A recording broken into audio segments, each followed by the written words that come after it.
Hello, everyone. Um, Mrs. Onan kindly asked me to read chapters 16 through 18 from Front Desk. But I hope you all are really enjoying this book. It seems like it's a very interesting book. So I really hope that you all are enjoying this book by Kelly Yang. So here it goes, chapter 16. That night, I could not stop thinking about Uncle Lee, and how he was willing to do anything, go literally anywhere, even into the belly of a dumpster, to get what he wanted. Was that insanity or courage? I didn't know. What I did know was when they served us hamburgers at school the next day, real burgers, not saltine burgers, I was bringing mine home for Uncle Lee.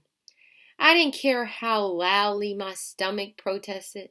Carefully, I wrapped the burger up and hid it in my jacket. I made sure not to squish it all day long. When I got home, I heated the burger up in the microwave, then rewrapped it in a napkin, just like they did in the commercials on TV. I brought it to Uncle Lee's room. Uncle Lee was delighted. He asked me whether I'd eaten, and I lied and said I had. But then my stomach betrayed me and growled loudly. Uncle Lee laughed. Come on, let's eat it together, he said. I sat down and divided the burger, and this time I shared more than just a couple of crumbs. Uncle Lee ended up staying 3 nights. Each night was filled with delicious food and riveting stories about customers and things like their weird sauce requests. One guy insisted on burgers with ketchup and jam. By the end of his stay, our refrigerator was nearly empty. So my mom and I went to Ralph's, the American grocery store 3 blocks away. Normally, we'd go to the Chinese supermarket, but today there was a 2-for-1 cauliflower sale at Ralph's. We should really stop letting people stay at the motel for free, my mom said with a sigh. She picked up the cauliflowers, put them in a plastic bag, and tossed it into the cart. But you and Dad are so happy when they come, I said, thinking of how animated my parents were at dinner these last few days. I know, and they're such good people, and their stories. She put her hand on her chest. Heart-wrenching. They really were.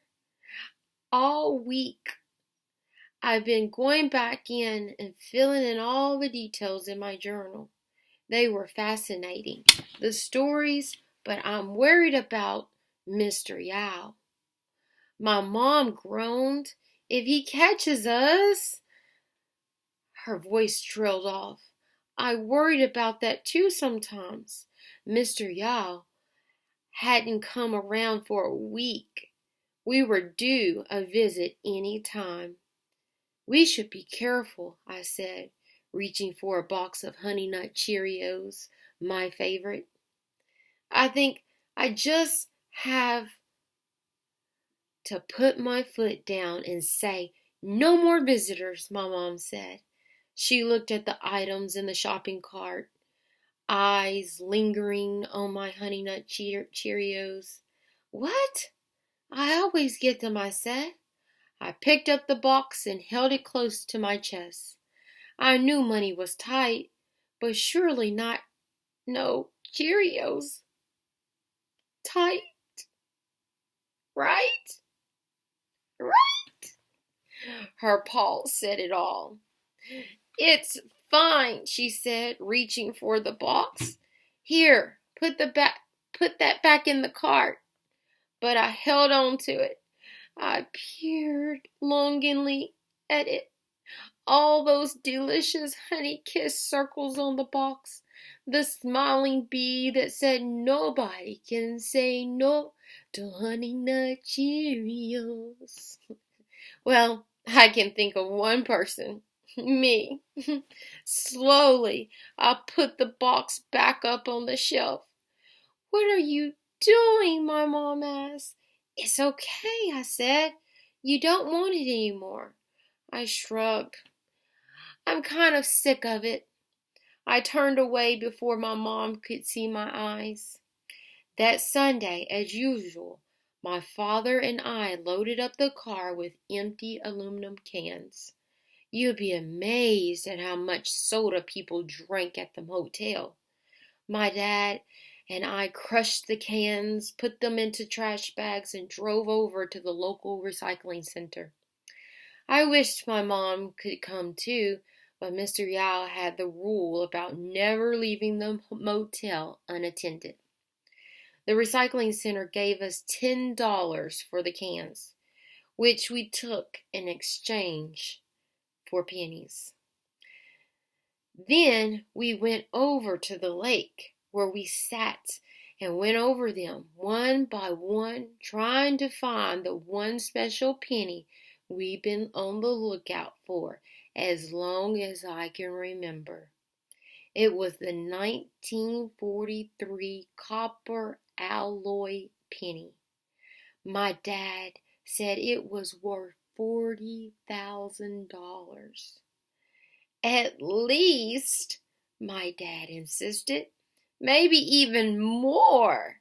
When he told me that, my mouth went dry. 40,000 for just one penny? Think of all the Honey Nut Cheerios we could buy. My dad said that the reason they were so valuable was because there were just 40 of them made. They were made by accident during the war when pennies were converted to steel. So far, only one had been found. The rest were just out there, waiting to be found. We didn't find the 1943 that day, but we did find a 1984 double die, and my dad said that was worth $30. A doubled die is when they accidentally print the words twice on the coin. Anytime that kind of mistake happens, the coin's automatically worth a lot more. I tilted my head to one side. "Why is it automatically worth more?" I asked my dad. He didn't respond right away, so I added the 1984 double die to our collection of valuable pennies. We had about 17 pennies in the bag from all our searching over the years. Altogether, it was worth $300. My dad was enormously proud of them. He never once suggested we cash in those pennies. They were his babies. "Why are the mistake ones worth more, Dad?" "That's a great question," he said. He put his coins down and turned to me.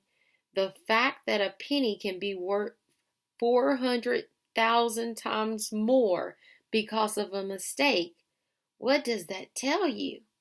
I shook my head. "It means a mistake isn't always a mistake," he said. "Sometimes a mistake is actually an opportunity, but we just can't see it right then and there. Do you know what I mean?" He gazed into the distance. "Like come into this country, for instance," he said. My dad shook his head and chuckled. I thought it was going to be very different." I closed my eyes, thinking of the plane ride over. My dad had given my hand a squeeze and asked, "Are you excited?" I nodded, even though I was more scared than excited. But he wasn't. He was just excited. As we flew across the Pacific, he and my mom had talked a mile a minute, making plans and setting goals. My mother asked if he thought we could go to see the Statue of Liberty. "Sure, that'll be the first place we go for vacation. New York City," my dad had said. Well, we'll stay in a nice hotel, get dinner at a nice restaurant. You really think we can do all that? My mom had asked. I know we can, my dad had said, beaming. I looked at my father now, 2 years later. He had grays in his hair. The creases on his forehead had become ditches. Would you still have come? I asked him softly. If you knew? He looked up at me. In a heartbeat, he said. You know why? I shook my head. Because of you. You're my special penny, Mia, he said, touching my nose. You know that. I smiled. Just sitting next to my dad by the beautiful lake, it made me so happy.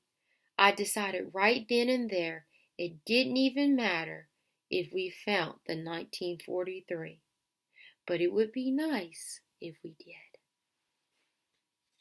All right, I'm going to stop it and we'll go to chapter 17.